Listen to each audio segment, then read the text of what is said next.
ଜଣେ ଯୁବକ ଧନ ଏବଂ କ୍ଷମତାର ଅନ୍ଧଲାଳସରେ ହଜିଗଲା। ତାଙ୍କ ଜୀବନରେ ଏପରି ଏକ ଦିନ ଆସିଲା ଯେଉଁଠାରେ ଧନ ଥିଲା କିନ୍ତୁ ଶାନ୍ତି ନଥିଲା। ଏଠାରେ ଏକ ପଥ ଆରମ୍ଭ ହୁଏ ଯେଉଁଠାରେ ଧର୍ମ ହେଉଛି ଏକମାତ୍ର ଆଶ୍ରୟସ୍ଥଳ। ଏହି କାହାଣୀଟି ଜଣେ ପାପୀ ଯୁବକର ମୁକ୍ତିର କାହାଣୀ। ଏହା ହେଉଛି ଧାର୍ମିକତାର ପଥ। 2 ବର୍ଷ ପୂର୍ବେ ଦକ୍ଷିଣ ଓଡ଼ିଶାର ଏକ ଛୋଟ ଗାଁ ଥିଲା ଚନ୍ଦ୍ରପୁର। ଏଠାକାର ଲୋକମାନେ ସରଳ ଜୀବନଯାପନ କରୁଥିଲେ।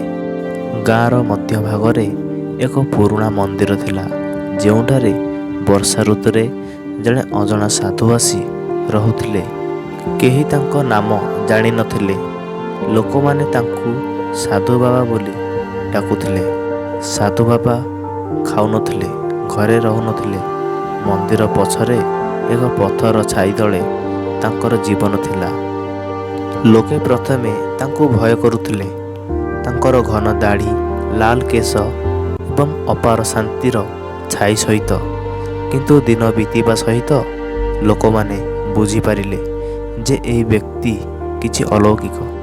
ଗୋଟିଏ ଦିନ ଗୋବିନ୍ଦ, ଜଣେ ଗାଁ ପୁଅ ଯିଏ ସ୍କୁଲ ଛାଡ଼ି ତାଙ୍କ ବାପାଙ୍କ ସହିତ ଚାଷ କରୁଥିଲେ, ସାଧୁ ବାବାଙ୍କ ପାଖକୁ ଯାଇ ପଚାରିଲେ, ବାବା, ଆପଣ ସବୁବେଳେ ଏତେ ଶାନ୍ତିପୂର୍ଣ୍ଣ କିପରି ରହନ୍ତି? ମୁଁ ଜୀବନରେ ଶିକ୍ଷାର ଅର୍ଥ ବୁଝିପାରୁନାହିଁ। ସନ୍ଥ ହସି କହିଲେ, ଶିକ୍ଷା କେବଳ ପୁସ୍ତକରେ ନାହିଁ, ଜୀବନର ଘଟଣା ଗୁଡ଼ିକରେ ମଧ୍ୟ ଅଛି। ଆସ, ମୁଁ ତୁମକୁ କିଛି କହିବି। ସାଧୁ ବାବା ଗୋବିନ୍ଦକୁ ତାଙ୍କ ପାଖରେ ବସାଇ କହିଲେ, ମୁଁ ଯେତେବେଳେ ଯୁବକ ଥିଲି ମୋର ଧନ, କ୍ଷମତା ଏବଂ ପ୍ରଭାବ ପାଇଁ ଇଚ୍ଛା ଥିଲା। ମୋର ନାମ ଅଶୋକ ଥିଲା ଏବଂ ମୁଁ ଜଣେ ମହାନ ବ୍ୟବସାୟୀ ହେବାକୁ ଚାହୁଁଥିଲି। ଗୋବିନ୍ଦ ଆଶ୍ଚର୍ଯ୍ୟ ହୋଇଗଲେ, ବାବା, ଆପଣ କ'ଣ ବ୍ୟବସାୟୀ ହେବାକୁ ଚାହୁଁଥିଲେ? ସାଧୁ ବାବା ହସିଲେ, ହଁ, ଏବଂ ମୁଁ ଏପରି ଅନେକ ଲୋକଙ୍କୁ ଠକି ଟଙ୍କା ରୋଜଗାର କରିଥିଲି। ମୋ ମନରେ କୌଣସି ଅଧର୍ମ ବାକି ନଥିଲା। କିନ୍ତୁ ଗୋଟିଏ ଦିନ ଆସିଲା ଯେଉଁଦିନ ମୋର ସମସ୍ତ ବିଶ୍ୱାସ ଭାଙ୍ଗିଗଲା। ଗୋବିନ୍ଦ, କ'ଣ ହେଲା? ସାଧୁ ବାବା କହିଲେ, ମୁଁ ଏକ ବଡ଼ ବ୍ୟବସାୟ କରିଥିଲି ଯାହା ଯୋଗୁଁ ଗାଁର 30 ଜଣ ଲୋକ ସେମାନଙ୍କର ଟଙ୍କା ହରାଇଲେ। ସେମାନେ ମୋ ଉପରେ ବିଶ୍ୱାସ କଲେ ଏବଂ ମୁଁ ସେହି ବିଶ୍ୱାସ ଭାଙ୍ଗିଦେଲି। ସେହି ରାତିରେ ମୁଁ ଘରେ ଥିଲି। ମୋର ବନ୍ଧୁବାନ୍ଧବୀ ମୋତେ ଛାଡ଼ି ଚାଲିଗଲେ। ମୋ ମା' ମଧ୍ୟ କହିଲେ, ଧନ ଅର୍ଜନ ହୋଇଛି କିନ୍ତୁ ଆମର ମନ ହଜିଯାଇଛି। ଆଉ ଏହା ମୋର ପ୍ରଥମ ଶିକ୍ଷା ଥିଲା।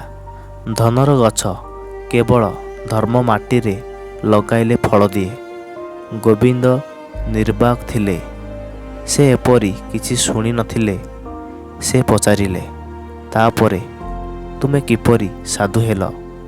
ସାଧୁ ବାବା କହିଲେ, ମୁଁ ଗଛ ତଳେ ବସି ଚିନ୍ତା କରୁଥିଲି। ମୋର ଏତେ ଧନ ଥିଲା କିନ୍ତୁ ମୋର ମନ ମୋତେ ଶାନ୍ତି ଦେଉନଥିଲା। ତେଣୁ ମୁଁ ଏକା ବଡ଼ ନିଷ୍ପତ୍ତି ନେଇଥିଲି। ମୁଁ ଏବେଠାରୁ ଶେଷ ପର୍ଯ୍ୟନ୍ତ ଅନ୍ୟ ଲୋକଙ୍କ ସେବା କରିବି, ଧର୍ମ ଓ ଆଦର୍ଶ ଶିଖାଇବି। ଏହିପରି ସାଧୁ ବାବା ହୋଇଗଲି। ଧନର ପଥ ଛାଡ଼ି ଧର୍ମ ପଥରେ ଆସିବା। ଏଥିରେ ଯେଉଁ ଶାନ୍ତି ମିଳେ ତାହା ଅନ୍ୟ କୌଣସି ସ୍ଥାନରେ ମିଳିବ ନାହିଁ। ଏହି ଭାବନା ଗୋବିନ୍ଦଙ୍କ ହୃଦୟକୁ ଛୁଇଁଲା।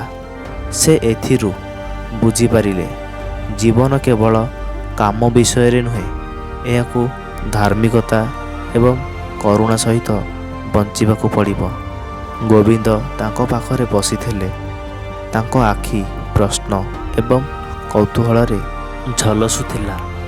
ସେ କହିଲେ, ବାବା, ତେବେ ଆପଣ ଯେଉଁ ଧର୍ମ ପଥରେ ଚାଲିଛନ୍ତି ତାହା ମୋ ପାଇଁ କିପରି ଉପଯୋଗୀ? ତୁମେ ଜଣେ କୃଷକର ପୁଅ।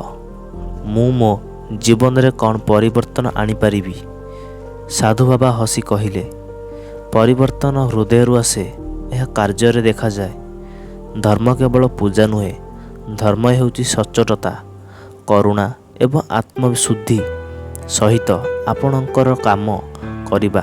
ଯଦି ଆପଣ ଏହିପରି ଆପଣଙ୍କର କାମ କରନ୍ତି ଯେଉଁଠାରେ ଛୋଟ ଛୋଟ ଜିନିଷ ମଧ୍ୟ ଆଶୀର୍ବାଦ ପାଏ, ତେବେ ଈଶ୍ୱର ସେଠାରେ ଅଛନ୍ତି। ଗୋବିନ୍ଦ ହୃଦୟର ପରିବର୍ତ୍ତନ ଅନୁଭବ କଲେ। ସେ ଆଗକୁ ବଢ଼ିବାକୁ ନିଷ୍ପତ୍ତି ନେଲେ। ଧର୍ମ ଏବଂ ନୀତି ଉପରେ ତାଙ୍କର କୃଷକ ଜୀବନ ଗଢ଼ିବା ପାଇଁ। ସେହିଦିନ ସାଧୁ ବାବା ଗାଁ ଛାଡ଼ି ଚାଲିଗଲେ। କେହି ଜାଣିନଥିଲେ ସେ କେଉଁଠାକୁ ଗଲେ, କିନ୍ତୁ ସେ ଯେଉଁ ଶିକ୍ଷା ଦେଇଥିଲେ ତାହା ଗାଁରେ ଏବଂ ଗୋବିନ୍ଦଙ୍କ ଜୀବନରେ ଦୀପ ପରି ଜଳି ଉଠିଲା। 5 ବର୍ଷ ପରେ ଗୋବିନ୍ଦ ଏବେ ଜଣେ ଯୁବକ ଯିଏ ଗାଁର ଦାୟିତ୍ୱ ନେଉଛନ୍ତି। ସେ ଗାଁର ପିଲାମାନଙ୍କ ପାଇଁ ଏକ ସ୍କୁଲ ଖୋଲିଛନ୍ତି। ଚାଷୀମାନଙ୍କୁ ଜୈବିକ କୃଷି ଶିକ୍ଷା ଦିଅନ୍ତି ଏବଂ ପ୍ରତ୍ୟେକ କାର୍ଯ୍ୟରେ ସେ ନିଜର ବିଶ୍ୱାସ ଏବଂ ଧର୍ମକୁ ନିଜ ପ୍ରତ୍ୟେକ କାର୍ଯ୍ୟରେ ନିବେଶ କରନ୍ତି। ପ୍ରତିଦିନ ସକାଳେ ସେ ମନ୍ଦିରକୁ ଯାଆନ୍ତି ଏବଂ ପଥର ତଳେ ବସିଥାନ୍ତି ଯେଉଁଠାରେ ସାଧୁ ବାବା ଥିଲେ। ସେ କୁହନ୍ତି, ଆଜି ମୋର ଧନ ନୁହେଁ, ମୋର ଧନ ଆଶୀର୍ବାଦ ଏବଂ ବିଶ୍ୱାସ। ଗାଁର ଲୋକମାନେ ଗୋବିନ୍ଦକୁ ପ୍ରେରଣା ଭାବରେ ଦେଖନ୍ତି। ସେଠାରେ ଏକ ନୂତନ ପିଢ଼ି ଜନ୍ମ ହେଉଛି ଯେଉଁଠାରେ ଧର୍ମ, କାମ ଏବଂ ମାନବତା ସେହି ପଥର ମୂଳଦୁଆ। ଯଦି ଭିଡ଼ିଓଟି ଭଲ ଲାଗିଥାଏ ଭିଡ଼ିଓକୁ ଲାଇକ୍, ସେୟାର ଆଉ ଆମ ଚ୍ୟାନେଲକୁ ନିହାତି ଭାବରେ ସବସ୍କ୍ରାଇବ୍ କରିବେ। ଏହି ଚ୍ୟାନେଲରେ ଆପଣମାନେ ଜୀବନକୁ ପରିବର୍ତ୍ତନ କରିଦେବା ଭଳି ଏକ କାହାଣୀ ଶୁଣିବାକୁ ପାଇବେ।